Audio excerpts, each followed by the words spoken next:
We Saved You a Seat is sponsored by the Oklahoma Family Network.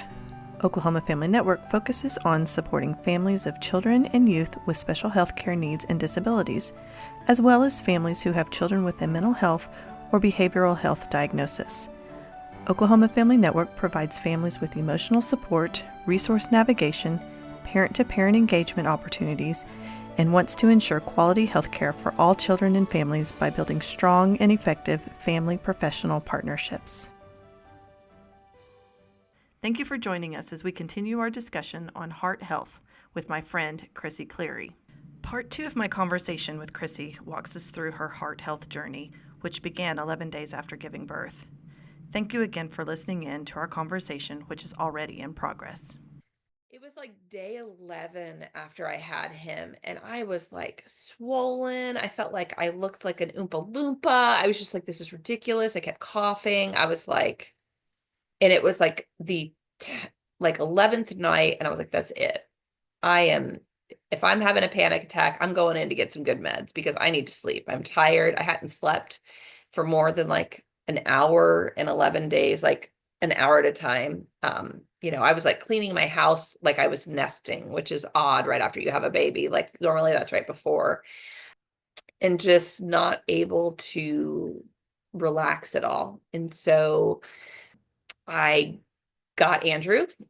He's our youngest, and I just leaned over and I told my husband, hey, I'm gonna go up to the hospital. Like, I need something stronger if this is anxiety because I just can't rest and I'm tired.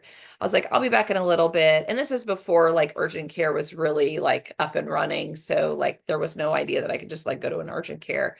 It was like 5:30 in the morning. So I loaded Andrew up in the car and I drove to the hospital, and they brought me back, and I walked in, I sat down with this nurse, and I was like, okay, I know when I had him, they said I was having an anxiety attack. I was like, this is like the worst it's ever been. I can't sleep. I can't rest. I can't breathe. I like my chest is hurting. My back is hurting. I was like, I'm swelling. I'm not losing the baby weight like I normally do because normally it happens really fast. I was like, so can you give me like Prozac, Paxil, something strong because this is ridiculous. And the nurse just like looked at me, and she looked down at the carrier at Andrew, and she was like, honey, you're in heart failure. And I was like, what? She's like, you're in heart failure. Like I can tell it looking at you. She's like, your lungs are full of fluid, your heart's not beating the way it's supposed to be. She was like, where's your husband? And I was like, oh, I drove myself here. And she was like, you did what? And I said, I drove myself here. I was like, he's at home with the other kids. They've got to be at school in a couple hours. I was like, is there something you can give me for that? And she was like, no, we need to take you back. We need to get you checked. We need to see how progressed this is. She was like, we need to see how much fluid is on you. She's like, you need to call your husband and get him up here. And I was like, okay, well, we got kids that got to go to school. And she was like, you need to make arrangements for someone else to watch your kids.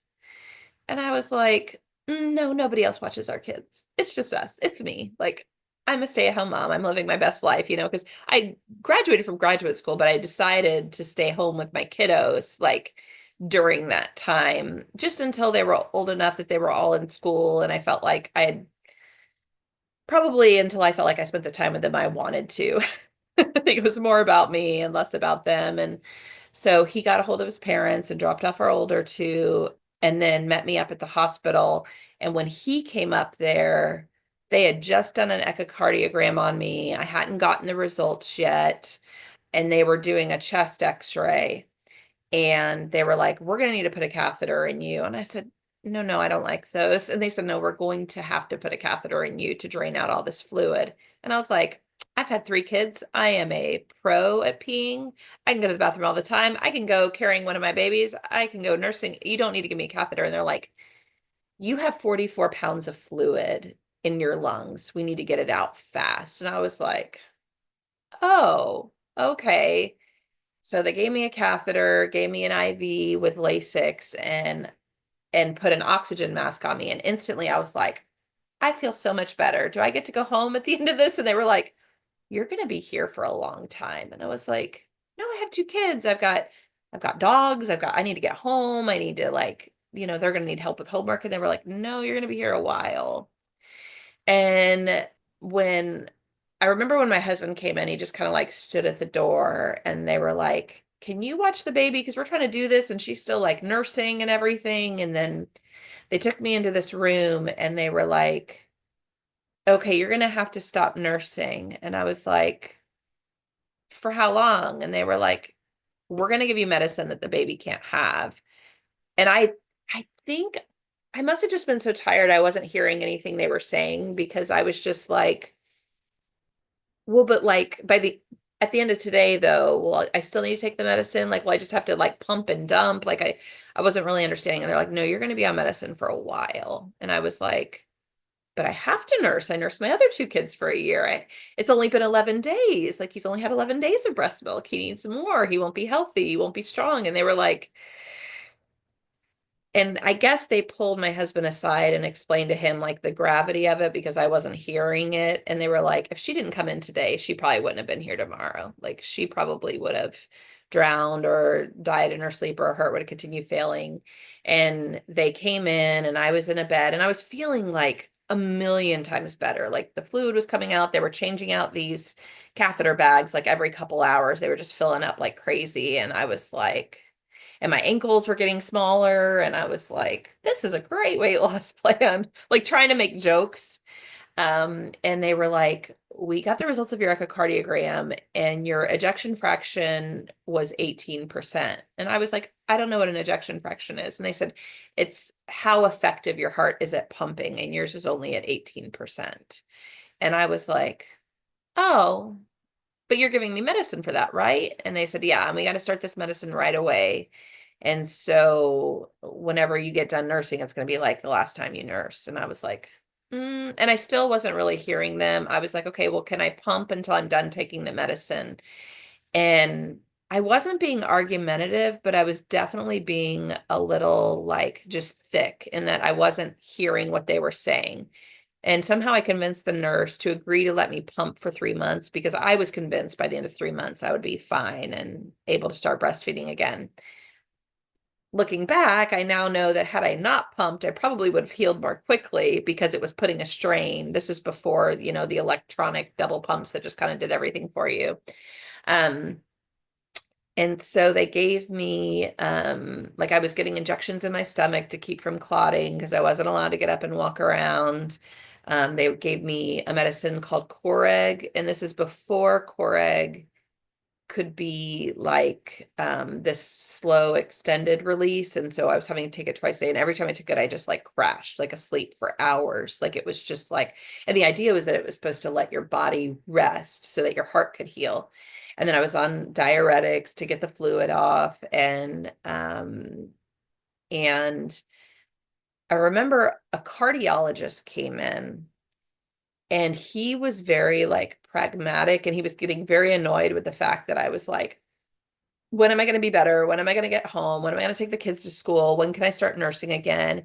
And he just kind of like raised his voice at me and was like, childbirth is the most horrible thing a woman can go through because it leaches her body of everything she is. And you're lucky this didn't happen with your first kid. And I just started crying.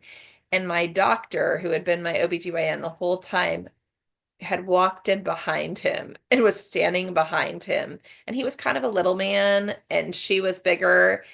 And she just screams, get out. And he just turns on. He's like, I'm telling her, I'm trying to help her understand the gravity of the situation.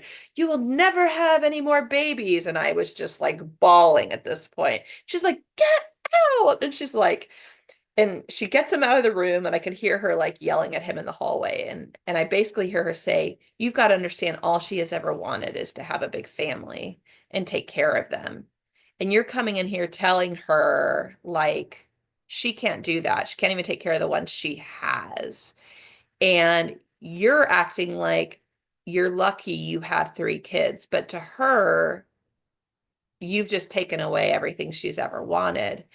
And she was such an advocate for me. And I found out later she found out they'd given her misinformation at the birthing center and not told her everything that was going on with me. And she was just heartbroken about it. And she just came in and she said, we need to take care of you so you can take care of your babies. You've got 3 kids who need you and love you, and we need to make sure you're healthy enough to walk out of this hospital and be here to see them, graduate high school one day or whatever. I don't remember exactly what she said.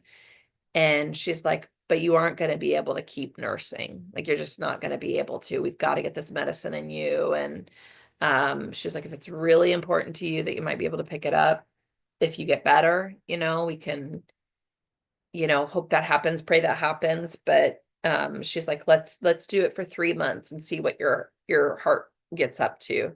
And we'll just keep testing it and checking it. And she got me with a different cardiologist who really like heard me, listened to me, validated to me that he understood why I was upset. And then they slowly brought people in who were like, you got to understand. They finally gave it a name. They said what you had was postpartum cardiac myopathy.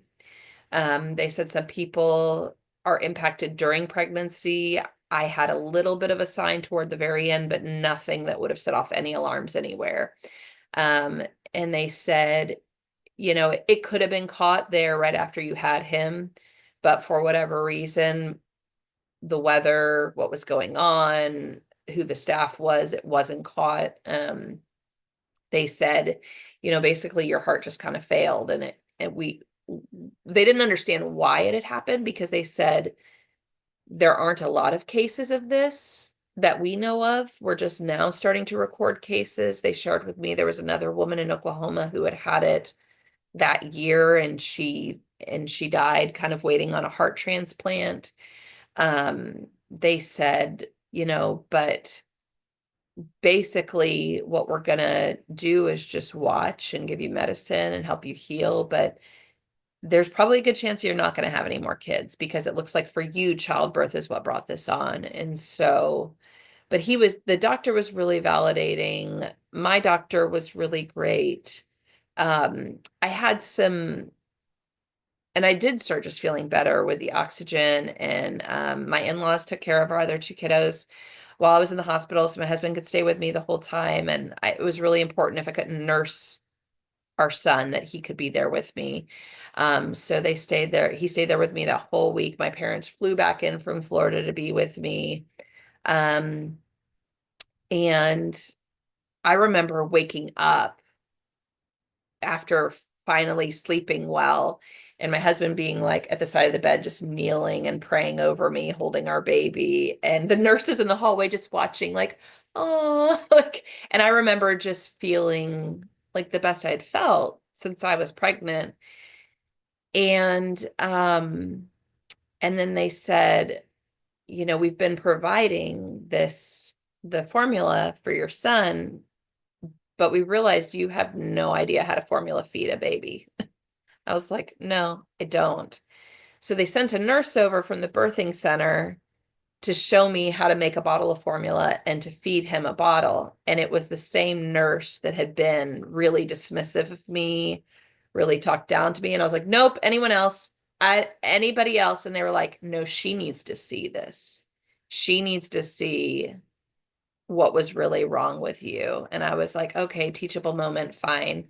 I'm into strength-based, approaches to things. So she showed me how to make a formula. She was very apologetic for dismissing the different signs. And my OB had a few choice words with her, and then she left. And then before I even left the hospital, they had these people come in, because the hospital oversees the birthing center. They had these people come in that were like from risk management.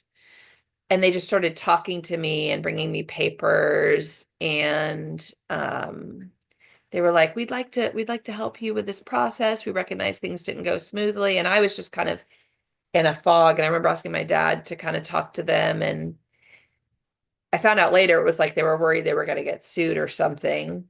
And things were really tight. We were just living on my husband's salary as a youth minister, and we were on Sooner Care when we had him. But at the time, the state didn't completely cover epidural. So we were going to be on the hook for the cost of the epidural. And I knew that would take us years to pay off, just because we didn't have the funds.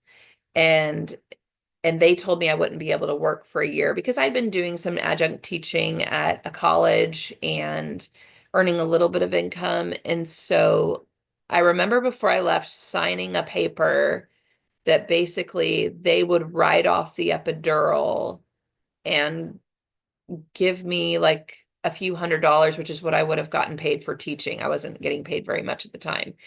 And me feeling like I had really resolved something, but um but I said I don't want this to happen to someone else. And so in the agreement they agreed to start teaching post-birth nurses more about cardiomyopathy, recognizing the signs, listening to their patients, giving accurate information to the doctor. Because at birthing centers, it's not supposed to be as medical. Like the doctor's only supposed to come in if there's something really wrong afterwards. And so they instituted this like nursing education program, and I was really happy with that. I felt like that was a good compromise. I definitely didn't understand what all I was signing, or that it would forever excuse them from whatever happened. Um, but it was just like such a weird time. And then I remember getting to leave and go home. I remember my older kids coming to visit, not understanding why all these tubes were on mommy and why she was hooked up to all these things and why she had to pee in a bag. Like they just didn't understand. And one of my daughter's biggest memories was she had like a dance recital at the time. And my family that was in from out of town had to take her to that dance recital, and I missed it. And she tells me to this day she remembers that I wasn't able to go, and missing me in the crowd. And it's just like, oh, broke my heart. And she told me she remembers coming back wondering if I was still going to be there. And I was just like, all these things, you experience it, but you don't think about what everyone else experiences. And my husband told me like multiple times, people are like, we don't know if she's going to make it. And she's fixated on the fact that she can't nurse her baby or have more kids. And we're just trying to get you out of here alive. So I got sent home with so many medications and still really frustrated I couldn't nurse. And still just hearing them say, you'll never have any more kids. And on this medication that every time I took it, I would just need to sleep for like 2 hours straight afterwards, and feeling like I couldn't do anything. Like I couldn't clean my house, I couldn't vacuum, I couldn't do laundry, I could sit and hold my kid, but I couldn't carry them, or I couldn't, walk from point A to point B. And at this point, it's like really close to Christmas. We had put up the Christmas tree like right at the beginning of Advent, but because we were gone and out of the house and in the hospital, when we came home, the tree had fallen over the living room, and we hadn't done any shopping, and it was so important to me that I be a part of that. I remember my husband pulling up in front of a Walgreens and me like pushing the little cart through Walgreens. I'd never pushed a cart in Walgreens in my life. Like just trying to pick out candy or something, and going, this is what I can do. And I know I wasn't supposed to be walking around by myself for months and months following. Whenever I had to take a shower, I had to have like a baby monitor in there so that if something was wrong and I needed to call out, because I couldn't stand for too long. And if I sat too long, I had to get up and walk around, but I wasn't supposed to walk around by myself, because the medication, the way it worked. And so it was like several months of me feeling like I was just being babied and coddled. And then at following cardiology visits, the doctor explained to me, he said, you know, we've only had one other case like this in Oklahoma that we know of this year, and she didn't make it. And we're hoping that things get a lot better, but we're probably looking at a pacemaker or possibly a heart transplant down the line. And I was like, no, that's not going to happen. I like to live in denial. I was like, no, that's not going to happen. Um, and I remember him saying, this disease, we're used to it hitting the African American population, people who are obese. And then there's another group of people who have been long-term heroin addicts. And I wasn't any of those things. And it was like, and it's only ever been a firstborn child. It's never been a second or third. He's like, we've never seen this. And so we don't know, what we don't know. And we're trying to learn. And then since then, people started recognizing signs and learning that this is something that does happen. While it's not common, it's not completely uncommon. And if people can recognize the signs, they can, maybe not stop it, but help treat it and recognize it so it doesn't get to the point. So you're not home for 11 days, with lungs filling up with fluid or whatever. And so by the end of that year, I had wonderful people coming in to help with like cleaning and meals and people praying over me and just really wanting, the best. People taking the kids out to do things because they didn't understand why mommy was just laying around. And by the end of that year, my ejection fraction was up to 30%. And then by the end of the next year, it was like up to 35%. And then by the end of like 7 years, it had gotten to like 50%. And they said most women, their heart at its highest functions between like 55, or like marathon runners might get to 60%. I thought, well, that's silly. Um, and so they said, let's try to take you off these heart meds and see what happens. And if you can go off these heart meds and your heart can maintain at 50%, it might be able to regain strength on its own. And so they took me off the heart medication, and I was still getting regular echocardiograms and EKGs and EEGs and all that.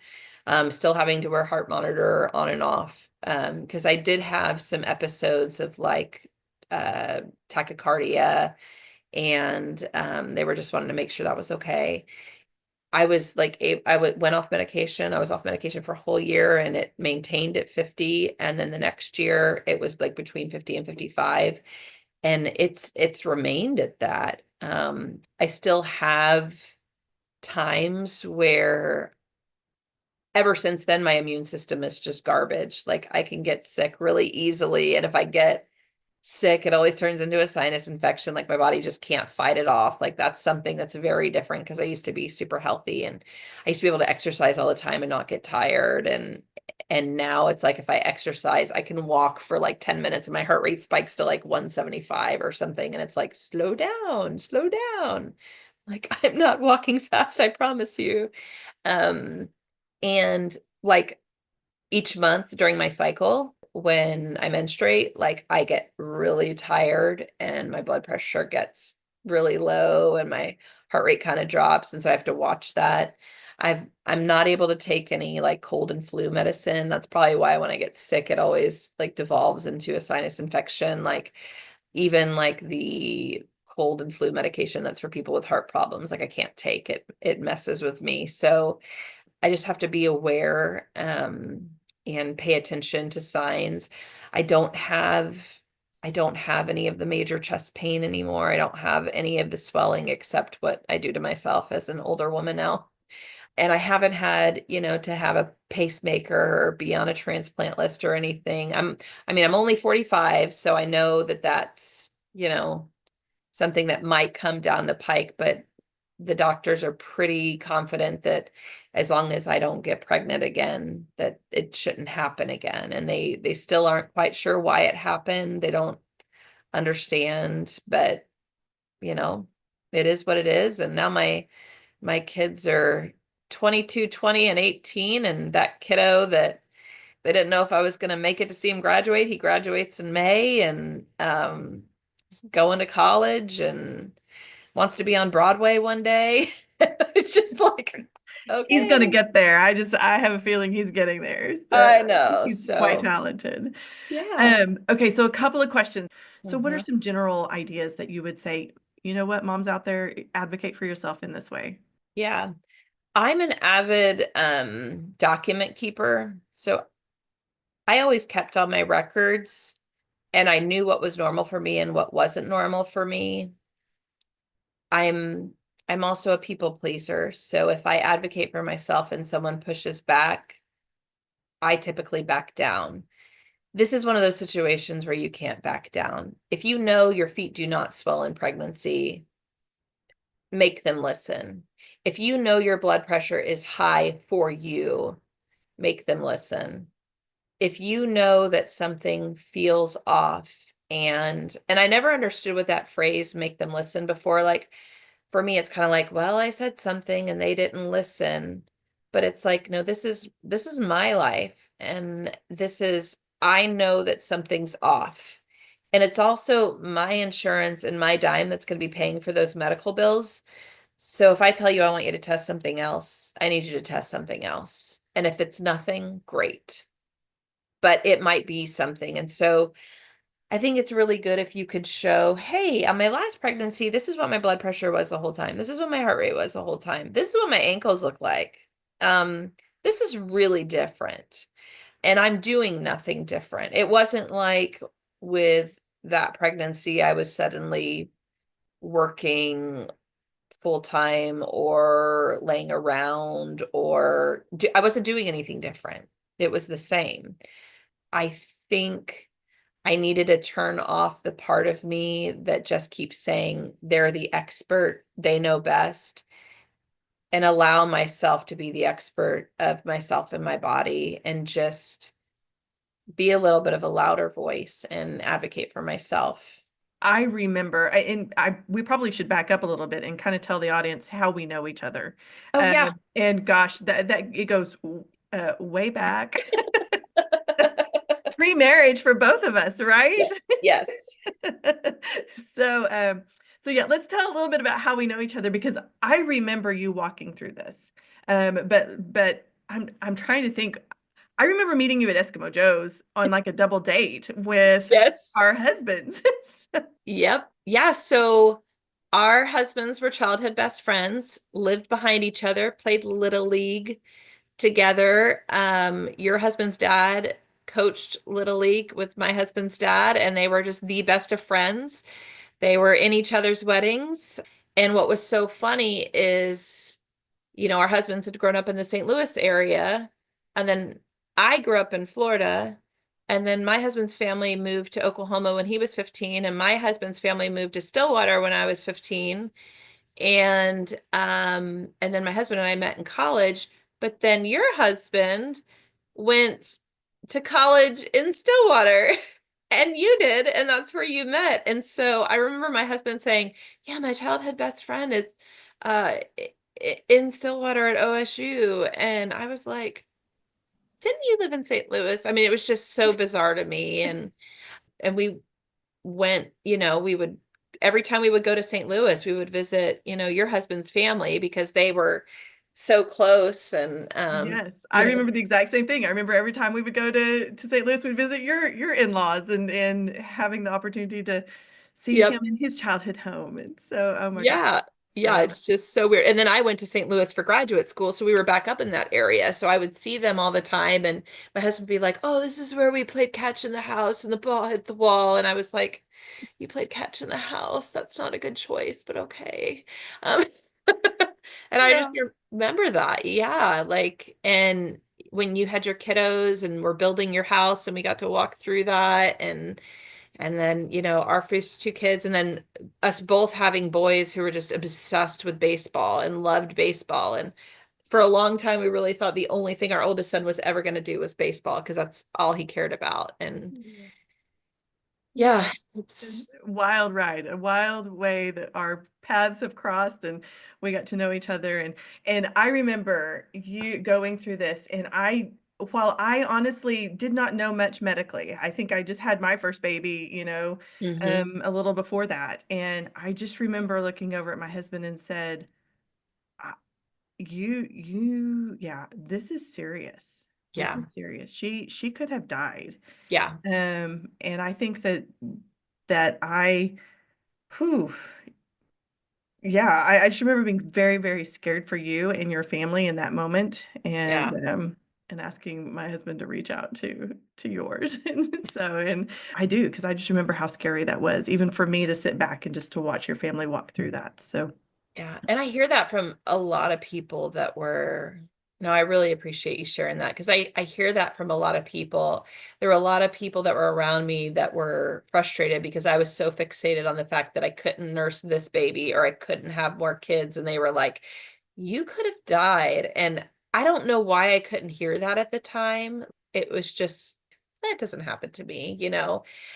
And then when they would say things like, you might end up needing a pacemaker or a heart transplant, me thinking, well, that's going to really impact my kids. Like, they've already had to be away from me. Like, I was still dealing with the guilt of them being away when I was giving birth to my other kid. Like, and they're, I've already missed a dance recital. Like, I wasn't hearing it. And I remember people just saying, oh, we're praying, we're talking to people. Have you tried this doctor? Have you talked this doctor?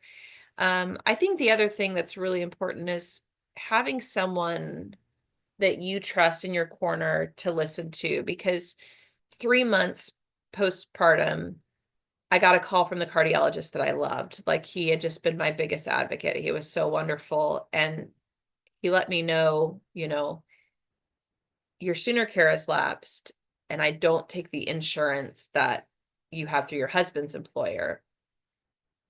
And in fact, I haven't had your insurance hasn't covered for like the last month. And he had been providing cardiac care for me the last like month and just writing it off. He was like, I know what you went through with your first cardiologist. I know you felt like he didn't hear you. I didn't want to make you change, but now that you're 3 months post and you're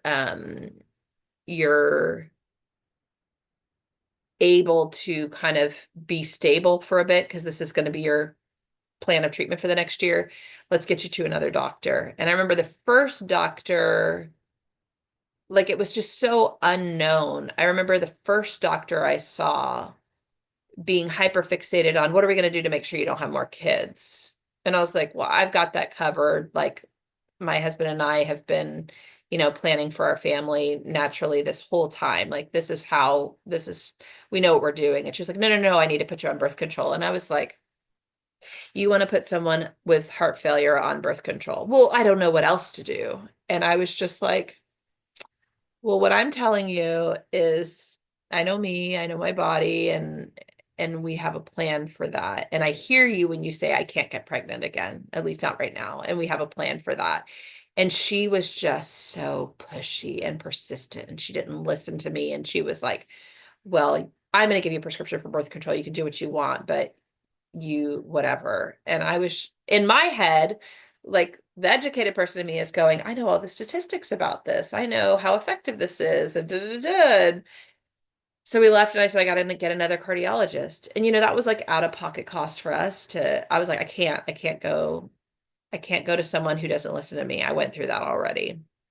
And then we went to another doctor, and they listened, and they were really great, but then they stopped taking our insurance. And so then I ended up finding another one who was absolutely fantastic and followed me for like several years. I mean, at least 10 years of a heart failure. And then he transitioned from being a normal practicing cardiologist to like an endovascular vein surgeon. And I remember being in the office, and they were changing like signage, and I was like, this is so weird. And him going, so you're my last patient. And I was like, it's like 11 o'clock in the morning. He's like, no, no, no. I mean, like, I'm not going to be a normal cardiologist anymore. I'm moving into this kind of practice. He was like, and I haven't had the heart to tell you. And, he had become someone that we really confided in because he was a doctor who had a big family, and he knew me, and he knew what I wanted. And he really listened to me, and he was like, so I'm gonna have to transfer you to another cardiologist. And I was like, no. And that's been a process because I do have to keep a cardiologist. I had an appointment 2 years ago where they said, okay, you're now 10 years off medication, still between 50 and 55%. So you're technically in remission from heart failure. And I'd never heard the phrase remission for heart failure, but I got transferred from a doctor who's had a ton of these kind of cases now and knows a lot about it and knows to look for signs. And so I'm at the point now where it's like, okay, you're going to go in every year to 2 years. They did a new battery of tests that had never been done before.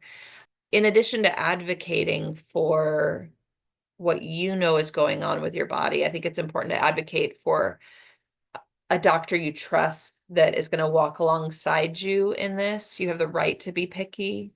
A cardiologist is going to be one of the most expensive doctors you ever have in your life. So it's okay for you to pick and choose. It's okay for you to get someone that, listens to you. And if I was a different person, I could have handled a no nonsense, no bedside manner doctor that just kind of shot it straight. But that's not who I am, and that's not what I needed. I needed someone that was gonna kind of mourn the loss of the family I wasn't gonna have, even though I had this family, and was gonna understand and hear me. And we laugh now that I could have felt a lot better if I wouldn't have pumped during that time. Like my heart probably would have healed a little bit faster, but they were like, but you needed it for your mental health, and we wanted you to have that.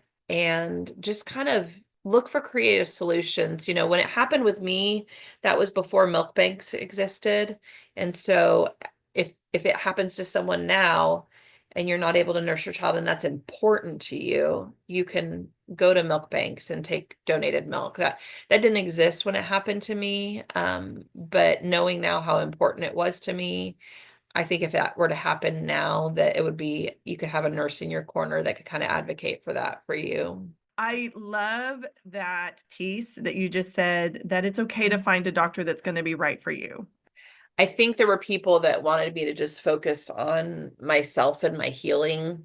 And maybe, I don't know. I mean, you look back and it's like, maybe I could have done a better job of that, of just focusing on that, because it was so important for the people in my life that cared about me. But it was like, at the time, all I could see were, you know, I wanted to have 4 or 5 or 6 kids, and that's not going to happen.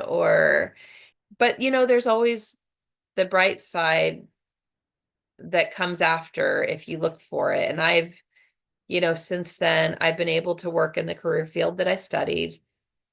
I've been able to work with, foster and adoptive kids and families. I've been able to work with homeless and veterans. And maybe if I had 4, 5, or 6 kids, I wouldn't have been able to do that. We'll never know. But so I'm trying to live in gratitude for the life I do have. I don't characterize it as being given a second chance, because that's just not how my brain works. But I have these moments when I start feeling bad and I get scared, like, is it happening again? And I'm like, no, you're not exercising the way you're supposed to. Your eating stuff probably isn't going to help you be the healthiest. Or maybe, it's been a few days of living on fast food and you need some vegetables. And so I have to remind myself that we did the work all that time ago to help this heart heal and get stronger. And I need to keep doing that. And that's hard for me, because I am someone that exerts most of my energy kind of taking care of others. Like, I work all day, and then I want to come home and, vacuum or talk to the kids about what's going on, or do the laundry and making sure they're, and I have to remind myself, you need to go back and you need to ride the recumbent bike for a little bit, and, you know, help that heart stay strong. And, because one day there's going to be grandbabies. Yeah, keep up with them too. Yeah. So, that's hard. I have to remind myself to not just kind of sit in it. And I think it's important to know, as someone who does struggle with like anxiety, I wasn't ever someone who struggled with anxiety and depression. Like, that's just not me. I'm just a anxiety person. That's enough. But after it happened, I was sad, and it wasn't like a postpartum depression or anything. It was sad because of what was going on. But I found out later that when your heart is failing, you could have increased symptoms of anxiety and depression and things like that. And so it was important for me to find someone to talk to about, and so I did find therapists that I could talk to, which is an interesting thing when you're a therapist yourself, to find a therapist. because you're friends with all the really good ones, so you can't go to them. And so just finding a therapist to talk to about all the feelings you're having, because I am incredibly guilty of saying I shouldn't be feeling that, when I personally believe people are entitled to feel however they want to feel, but I'm not as forgiving with myself. And so finding someone to talk to kind of process all those thoughts that are, rational or irrational, they're there, and you've got to be able to talk it through with someone.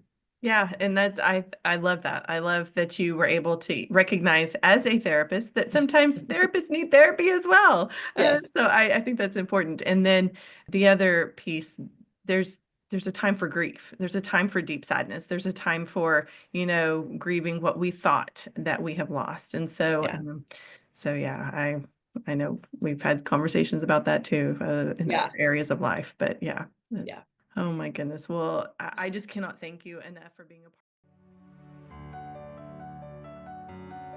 Thank you for listening to this episode of We Saved You a Seat. Oklahoma Family Network promotes family-centered care and provides tools so families can make informed decisions, advocate for improved services, build connections among families, and serve as a trusted resource in health care of children and young adults. If you would like to become a supporting family or get in touch with another family, please contact Oklahoma Family Network at oklahomafamilynetwork.org or by calling 405-271-5072.